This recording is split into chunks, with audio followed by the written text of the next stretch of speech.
makanya saya ada semacam studi. Saya bersama Kepala Desa Bapak Suheri, Kepala Desa Mulyo Agung, sama Mas Nugraha sebagai pengelola TPS 3R di Mulyo Agung. Pak, sejauh mana Pak saya ingin tahu melihat proses pengemasan, pemilahan dan pemilihan sampah di TPS 3R Mulyo Agung, Pak. Mari kita lakukan ini.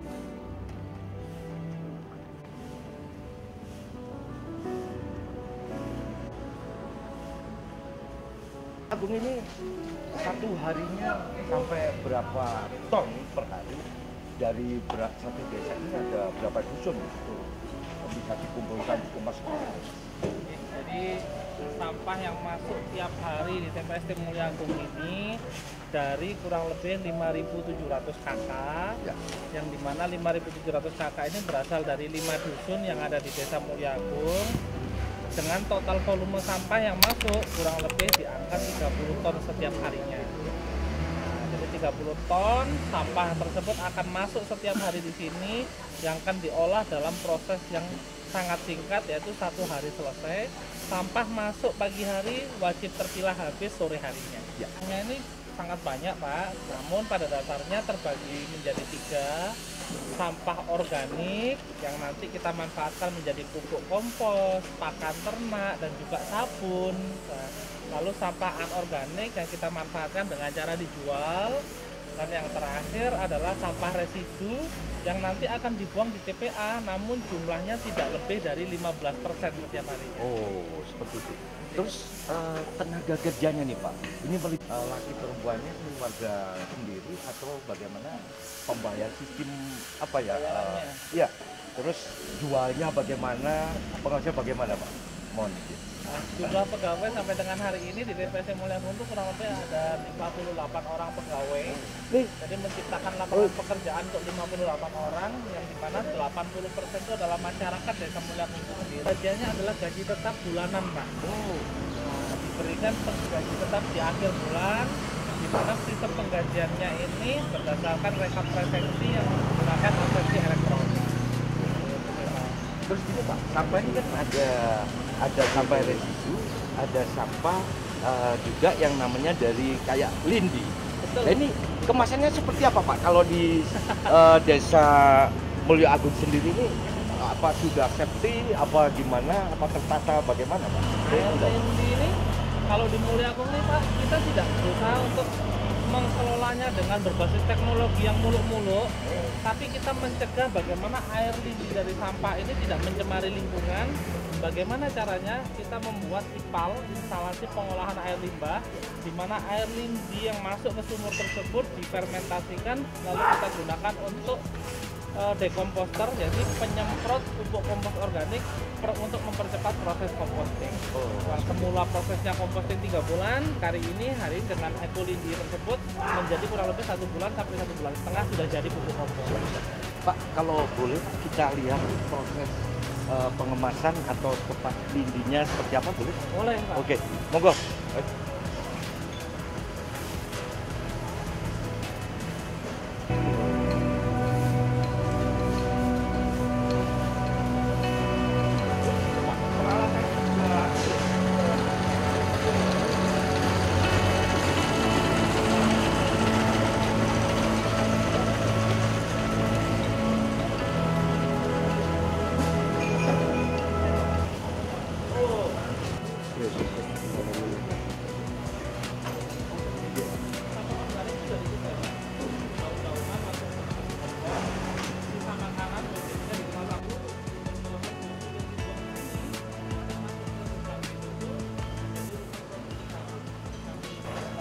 Mas, saya mau tanya, dari hasil produksi kompos pupuk organik ini khusus dari pupuk organik yang hasil dari pilah sampah organik apa? Jadi dari sampah tadi Pak, seperti yang di awal tadi, sampah itu kan nanti ada sampah organik. Ya. Sampah organik itu nanti output produksi kita menjadi 3 jenis. Khusus untuk daun-daunan, jadilah pupuk kompos yang bisa diperjualbelikan. Khusus untuk sisa makanan, nanti akan dijual menjadi pakan ternak. Ya. Nah, Terus sampah buah-buahan yang busuk nanti kita produksi dan kita fermentasikan menjadi sabun cuci tangan. Oke. Pak, pupuk ini satu hari bisa menghasilkan berapa per harinya? 1 ton atau berapa ton lah gitu? Kalau tiap hari sih sebenarnya komposisi kita itu 1/4 ton, jadi 250 kg per harinya. Oh, luar biasa. Jadi harga jual ini berapa, Pak? 1 kilo Rp1.000, Pak. 1 kilo Rp1.000. Nah, ini karena kemasan 5 kilo jadi dijual dengan harga Rp5.000. Oh, Rp5.000. Banyak pemesannya, Pak, dari wilayah mana? Alhamdulillah paling jauh itu Nganjuk dan Surabaya, tapi khusus Surabaya itu pembelinya tetap yaitu perumahan Darmo Satelit Surabaya. Oh, berarti sudah ada buy order pasti ya, Pak? Betul, Pak, 1 tahun sekali kita 8 tahun. Ya, Pak, saya ingin tahu yang ini.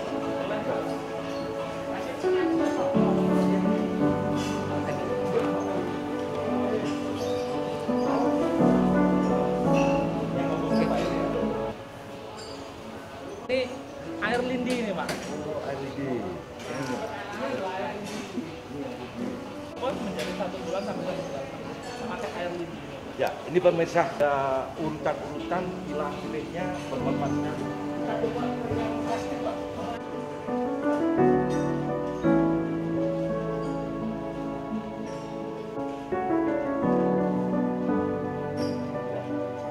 Kita berada sekarang di zona pemilihan jenis lapak keras atau plastik ini, Pak, yang ini bisa juga ekonomis bisa jadi rezeki uang bagi pemulung juga. Manajemen TPS 3 di Mulia Agung. 1 hari atau 1 bulan berapa ton, Pak? Total penjualan dalam kumulatif 1 bulan tuh, Pak, mencapai kurang lebih sekitar 35 ton 1 bulan. 1 bulan. Nah, itu kalau dibagi 7 berarti per minggunya kurang lebih 5 ton. Semua jenis plastik. Sudah ada yang ngambil, Pak, ya? Betul. Pemesanannya sudah ada ya? Sebab bisa jadi uang sampah ternyata nih, Pak Kades ya. Jadi makanya ini sebuah edukasi yang bagus. Artinya pengelolaan sampah kita juga di Mulia Agung ini sangat kokoh, bersatu, bisa bermanfaat ekonomi sekali. Pak, kita lanjut yang kemasan, Pak. Kira-kira bisa, Pak?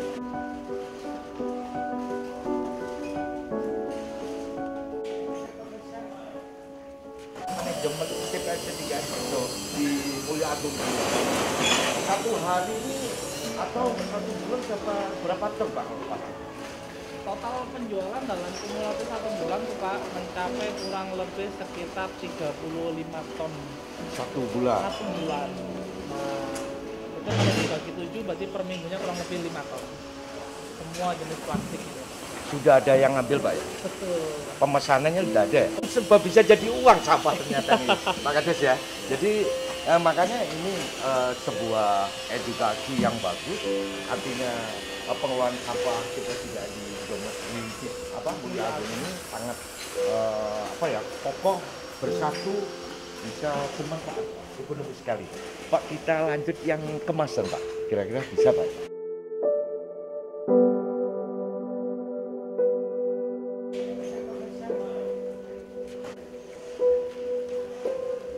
Oke, kita sekarang di kantong kresek ini, Pak, ya. Jadi sebuah momok masyarakat, Pak. Kenangan pun menyebar kemana-mana. Jadi ada nilai ekonomis ya. Dan benar ini kalau bilang orang kayak nggak punya, tapi di sini saya bukan, Pak, ya. Ini bagaimana, Pak? Ekonomi Indonesia seperti apa? Jadi sebenarnya kantor kresek ini, Pak, meskipun nilainya nominalnya kecil, tapi kalau dibuang di TPA atau dibuang sembarangan, dia kan terurai dengan tanah itu butuh waktu 50 tahun ya, Pak, ya, lamanya. Jadi dengan tujuan kita menjaga kelestarian lingkungan, meskipun harganya rendah, tapi selama itu masih laku dan ada pembelinya, kita sendirikan dengan cara tradisional, hanya memilah dan menyendirikan. Jadi nanti akan kita pilah, kita packing, sebelum nanti akan kita jual ke perusahaan daur ulang untuk diproduksi menjadi bak plastik. Sampah jadi saya saya gini Pak, pemirsa, kok baunya wangi gitu Pak ya? Kok nggak bau sampah? Ini aneh sekali. Ini ada mungkin konsep-konsep rahasia jadi TPS 3R Mulia Agung yang bisa jadi bercontoh. Sampah apapun ada, nggak bau gitu. Tapi kalau sudah pakai pasti bau Pak. Ini perlu edukasi, pembelajaran masyarakat atau di tempat kota kabupaten yang lain ini sebagai contoh. Mungkin ada limbah lagi kaktus atau apa yang manfaat sangat luar biasa.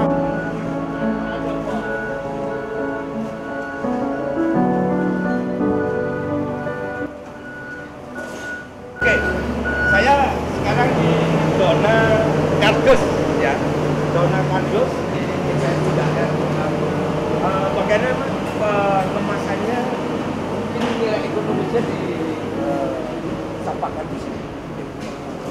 Dari kardusnya harganya di antara jenis-jenis sampah paling tinggi ya Pak ya? Ya. Paling memiliki nilai ekonomis. Jadi kita masih dalam proses menyendirikan dengan proses yang sederhana.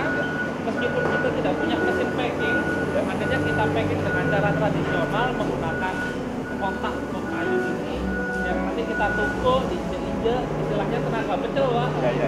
Nanti akan kita tali dan kemudian siap untuk dijual. Luar biasa. Dengan itu jam peralatan masih sederhana, cuma nilai ekonomisnya tinggi.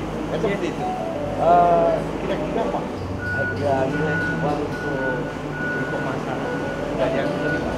Ada Pak. Ada itu paling tinggi kurang lebih di angka 2.000 sampai 2.500 rupiah per kilo. Nah, ini tinggal mengkalikan saja berapa ton yang bisa didapat dalam 1 bulan, kalikan 2.500. Ada langganan yang mengambil ya? Iya, ada. Berapa Pak stornya ambilannya? 1 bulan sekali? 15 kali? Berapa ton? Kurang lebih 1 truknya tuh 3 sampai 4 ton setengah. Wah, ini sangat nilai ekonomis, menunjang satu juga mengedukasi, yang kedua nilai plusnya ini masyarakat bisa menikmati hasil sampah.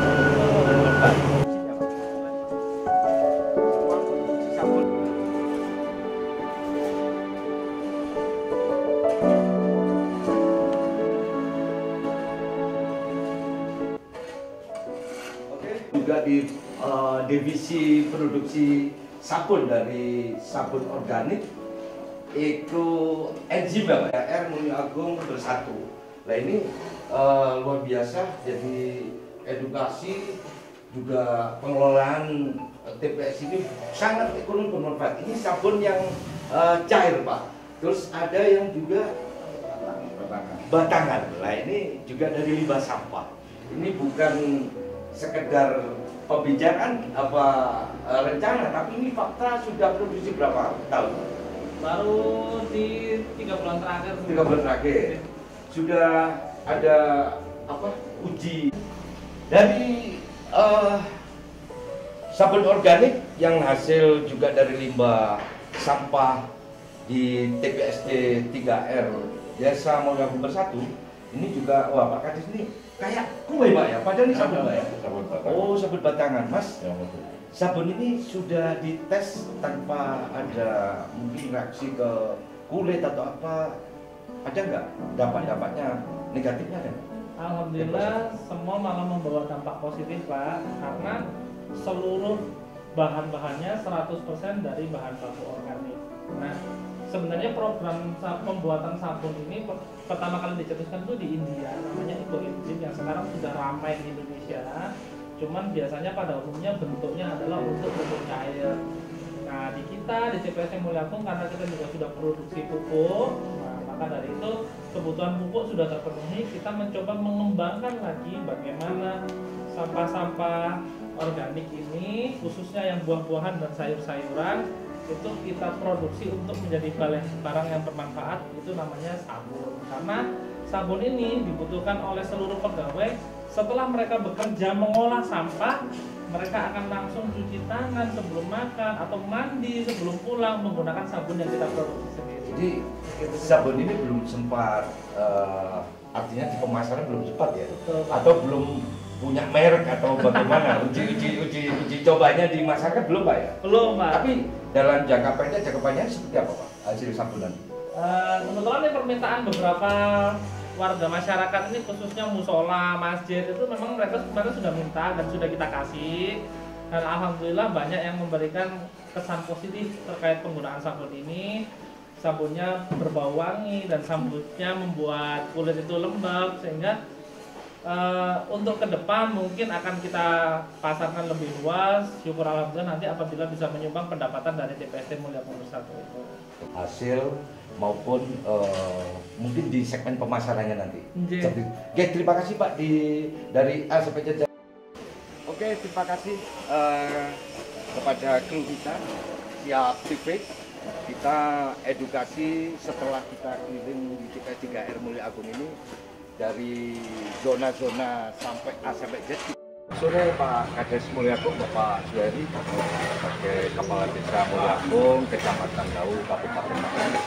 Kita berada di TPS 3R Mulia Agung Bersatu, Pak. Saya ingin mengerti jauh mana Pak pengelolaan atau sebelumnya Pak berdirinya TPS 3R di Mulia Agung ini mulai tahun berapa? Ini berdirinya mulai tahun 2011. Ya. Pada waktu itu saya belum mendapat menjadi Kades Mulia Agung. Ya. Berdirinya dari kelompok swadaya masyarakat. Ya. Dulu hanya tembok keliling saja. Akhirnya seperti inilah. Berarti sudah sekian tahun dari 2011 sampai 2023 ini Pak. Ya, ya. Program itu diteruskan oleh Pak Suheri ketika jadi kepala desa. Ya. Ini bagaimana Pak cara pengelolaan ini sampai di Mulia Agung TPST di Mulia Agung ini? Karena Mulia Agung ini sampah ini berbasis masyarakat, jadi melibatkan semua unsur dari masyarakat. Ini yang membuat TPST 3R Mulia Agung berlangsung sampai saat ini. Jadi semua segmen di masyarakat itu terlibat. Karena Mulia Agung ini membuang sampah sudah menjadi kebutuhan. Ini yang dalam kutip membuang sampah menjadi kebutuhan, masyarakat ini sudah bingung membuang sampah. Jadi ini solusi terbaik bagi masyarakat, juga bagi semua dikelola dengan baik, dokumen yang baik akan segera menghasilkan hal yang baik juga. Tapi dari program TPST 3R di Mulia Agung ini masyarakat Panjenengan ini sangat mendukung dan peduli. Apa gimana Pak? Iya, karena ini tadi di depan itu sudah ada berbasis masyarakat lain. Nah, ini masyarakat yang peduli Pak. Iya, masyarakatnya yang hadir di dalamnya. Jadi justru masyarakat ini yang mengangkat TPST 3R ini. Oh, jadi yang menggebu-gebu, yang mendukung di masyarakat itu pemerintah desa yang fasilitator Pak. Gitu ya. Dan masalah sampah itu sudah menjadi masalah di desa Mulia Agung. Terus gini Pak, dari zona-zona tadi yang kita sudah keliling, apa Pak harapan besar untuk desa Mulia Agung di TPS 3R ini? Apa mutu dan target Panjenengan di depan? Iya, target desa Mulia Agung tidak mulu-mulu sampah itu harus menghasilkan sesuatu yang wah, gitu. Sebenarnya tidak. Itu hanya bonusnya saja ini yang inovasinya dari teman-teman di TPST 3R. Tapi dalam skala besarnya ini sampah di Mulia Agung tertata dengan baik, tertangani dengan baik. Masyarakat juga hidup sehat tanpa harus mengeluh dengan sampah. Itu tujuan utama sebenarnya. Ya. Harapan Pak, terakhir harapan Panjenengan apa bagi seluruh masyarakat di desa Mulia Agung, bahkan target dari pemerintah desa Mulia Agung sendiri untuk masalah harapannya? Harapan kembali lagi saya sampaikan bahwa harapan terutama di pemerintah desa Mulia Agung ini kita di masyarakat sudah tertangani lah masalah sampah ini dengan adanya TPST 3R. Karena kalau bicara dengan sampah ada dua bagian, memilah dan menanggulangi. Nah, seperti kalau menanggulangi kita butuh biaya yang sangat luar biasa. Tapi kalau kita mengimbangi dengan mengolah sampahnya, ada produk yang bisa ekonominya di situ. Jadi ini harus berimbang.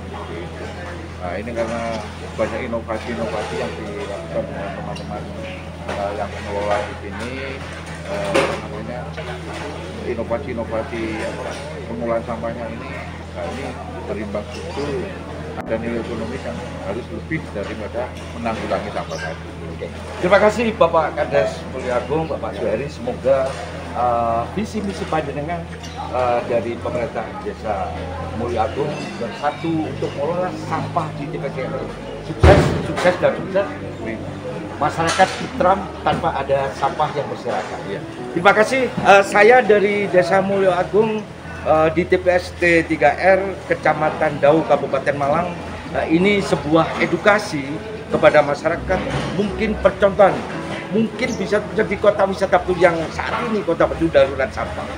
Hal ini patut kita apresiasi Bapak Kades Suheri. Ini sebuah edukasi yang bagus dan semoga apa yang sudah kita turun ke bawah di TP3R Mulyo Agung bisa menjadi percontohan di seluruh kabupaten kota di Jawa Timur. Saya dari Desa Mulyo Agung TPS 3R Kabupaten Malang, Siap TV melaporkan. Terima kasih.